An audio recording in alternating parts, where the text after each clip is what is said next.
জীবনভর সন্তানদের জন্য তিল তিল করে যেই সম্পদ গড়লেন সেই সম্পত্তির জন্যই বাবার কবর দিতে বাধা দেন নিহতের 2 ছেলে ও 3 মেয়ে।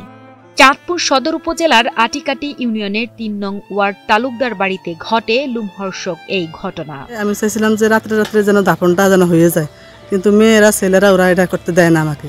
ওরা বলতেছে যে না, আমাদের অনেক কাজ বাকি রয়েছে, আমাদের কাজ শেষ হোক, তারপরে ওনাকে মাটি দেই বা উপরে রাখি, এটা পরে কাজ হয়েছে। ওনাদের সম্পত্তি ওনাদেরকে সম্পূর্ণভাবে বুঝিয়ে দেওয়া যায় না, সম্পূর্ণ সম্পত্তি নাকি আমাদের নামে দিয়ে গেছে।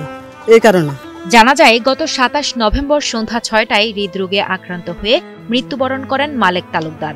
বড় ছেলে ওসমান গনি তালুকদারকে 90% জমি লিখে দেওয়ায় নিহতের ছোট 2 ছেলে সোভান তালুকদার ও মনির তালুকদার সহ 3 মেয়ে। পরে স্থানীয় গণ্যমান্য ব্যক্তি ও আইনের সহায়তা নিয়ে 22 ঘণ্টা পর 28 নভেম্বর বিকেল 3টায় দাফন করা হয় নিহত মালেক তালুকদারের মরদেহ।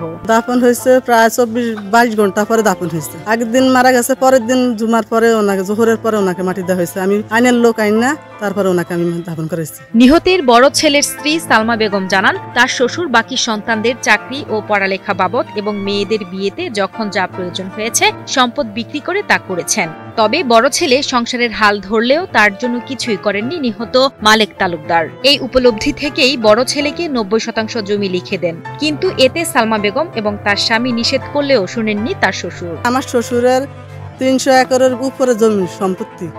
ওনার 5 ছেলে মেয়েদের, ওনারা 6 ভাই, 5 জনের যে যা যা দেওয়ার, যা যা বিক্রি করা, যখন মানে ওদের চাকরি বাকরি বা ওদেরকে বাহিরে পাঠানো, এগুলা সবকিছুই আমার শ্বশুরে করছে জায়গা জমি বিক্রি করে।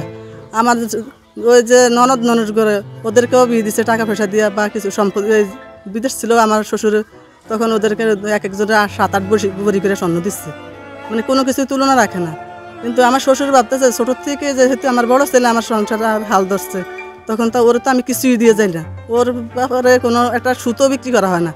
তখন আমি জীবিত থাকতে আমার ছেলেটা আমি ছেলের বুঝিয়ে দিয়ে যাই। এদিকে নিহতের মেজো ছেলে সোভান তালুকদার জানান, বাবার লাশ দাফনে বাধা নয়, সম্পত্তিগত সমস্যার সমাধান ও পারিবারিক বিভিন্ন বিষয় সমাধান করতেই ভাই বোনেরা মিলে এই কাজ করেছেন। অনেক সাহায্য দেন, আমরা যখন মৃত্যু হওয়ার পর আমরা জানাইছি বা আগে পরও জানাইছি, বাবা জীবিত থাকতে এই সমস্ত যে সমস্যা করতে আছে বাড়ির মানুষ এলাকার মানুষ সবাইকে জানাইছি।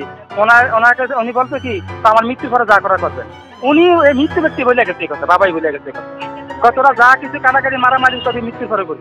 মৃত্যুর পর বাবার মরদেহ দাফন নিয়ে এমন কাণ্ড সামাজিক ও ধর্মীয়ভাবে ভালো হয়নি বলে দাবি স্থানীয়দের। এই ঘটনা থেকে সকল বাবা মা ও সন্তানদের অনেক কিছু শিক্ষণীয় আছে বলেও মনে করেন তারা। বাবাদের অন্তত আমার একটু অভিজ্ঞতা হয়েছে, আমার তো ছেলে আছে, আমার 7 মেয়ে 2 ছেলে। জন্ম যখন দিয়েছি, একটা ল্যাংলা একটা আতরিয়া যাই আছে, সবারই সমান চোখে দেখা উচিত। আর ছেলেদের ব্যাপারে আমার উপদেশ থাকবে আর কি, যত কিছুই করো তোমরা সম্পদটা বড় মনে করো না, তোমাদের জন্মদাতারে, তারপরে গর্ভে যে এসে তারে বড় মনে করো।